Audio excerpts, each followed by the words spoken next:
Hey everyone, so no surprise here, the first thing I'm doing is prepping the eye area by applying an eyeshadow primer. Now this is an important step because the product is going to help your shadows to apply and blend that bit easier. It's going to help them last all day long and prevent creasing.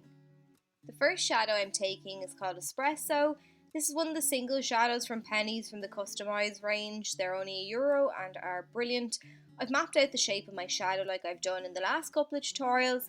This just gives me a guideline as to where to blend my shadows in from. And now I'm using a fluffy blending brush. I've just picked up some more of that shadow and I'm working on the lid. So initially I'm sweeping this down on the outer third of the lid, then I'm using circular motions to blend it onto the outer crease area. I'm not going outside of that line that I laid down a minute ago, but I don't want a harsh line in the finished look either. So I'm just placing my brush on that outer edge and I'm flicking the brush upwards at an angle towards the brow. So I'm blending the shadow in the crease in the shape that I want. I'm elongating the eyes by winging that shadow out, and then because of where I'm blending, that line has been softened and it'll continue to be as I progress through the look. So I'm reapplying the shadow now to build up the intensity. The key to a nice blend is to add the shadow in layers, so that's what I'm doing now, and I'm pulling the shadow across into the crease. I'm leaving that inner portion of the lid bare so that it doesn't matter really if you get some of the shadow on the lid. We will be covering it up in a bit anyway.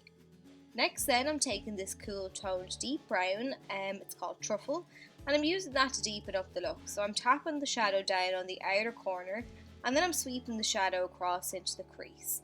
I'm using back and forward sweeping motions to blend that shade into the deepest part of the crease, and then I'm using circular motions and little flicking motions in that outer portion of the eye to fade the shadow out. Next then I'm taking Carbon, which is a matte black eyeshadow. Again, it's another one of the Penneys Customise shadows. I picked up some of this on a pencil brush. I'm patting it along the upper lash line initially, just on that outer corner. Some people may find it easier to do this with the eye open, others might prefer to close the eye. Basically I've just started at the lash line. I'm going to work my way up to the crease with this shadow. So I started at the lash line because I wanted to be darkest there and I wanted to fade out. Eventually that lid area to the crease will be coated anyway, but always remember to focus on winging that shadow out on the outer corner. I'm taking that Truffle shade once again on a fluffy blending brush and I'm reapplying into the crease. So I brought that shadow up just to the crease and I'm overlapping this deep cool toned brown now with the black just to make sure the two shades fade nicely into one another.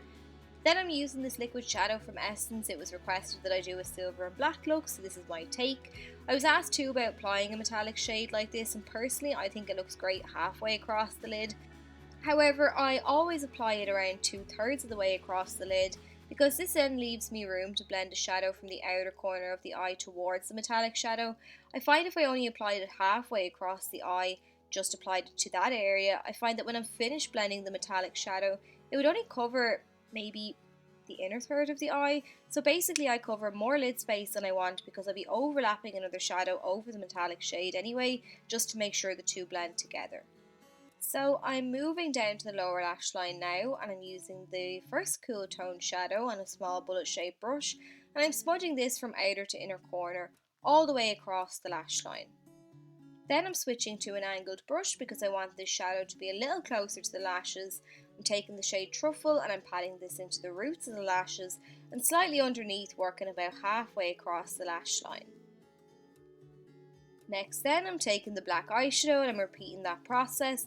I'm just pressing this into the lashes almost halfway across the lash line and then I'm connecting up with the upper lash line to make sure that area is nice and dark. Then I've noticed I've slightly kind of got a harsh edge, which I obviously don't want, so I'm going back in with my bullet shaped brush with no additional product on it and I'm wriggling back and forward just over that edge to soften it. Now I'm using this black gold pencil by Collection and I'm placing the pencil on top of my lower waterline, closing my eye around the pencil and then running it back and forward inside the eye to coat both the top and bottom waterline at the same time. I want no fleshy tones peeking through, so I'm taking that black eyeshadow again and pressing this on top of the pencil on the waterline to set it in place and to make the black look extra black.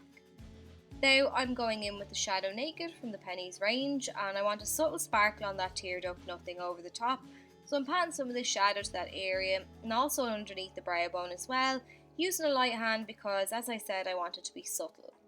Then I've applied the Sosu lashes like before, and now I'm using the Mega Length Mascara by Wet n Wild to coat the lashes, and then that's it.